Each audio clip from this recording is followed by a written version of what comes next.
অচিনপুরের রাজার কুমার পক্ষী রাজে, তেপান্তরের মাঠ পেরিয়ে বীরের সাজে।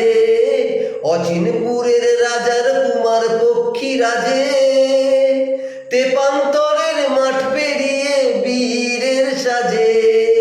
থামলো কেন বল না মাগো কিসের মাঝে, সোনার কাঠির উপর কাঠি খুঁজে পেল।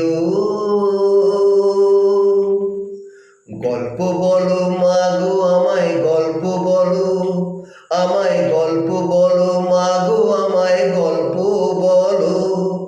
নিঝুমপুরের রাজকন্যের ঘুমেলো চোখে, সোনার কাঠির পরশ তখন ছোঁয়ালোকে। পক্ষীরাজের স্বর তখন কে এলো, গল্প বলো মাগো আমায় গল্প বলো, আমায় গল্প বলো।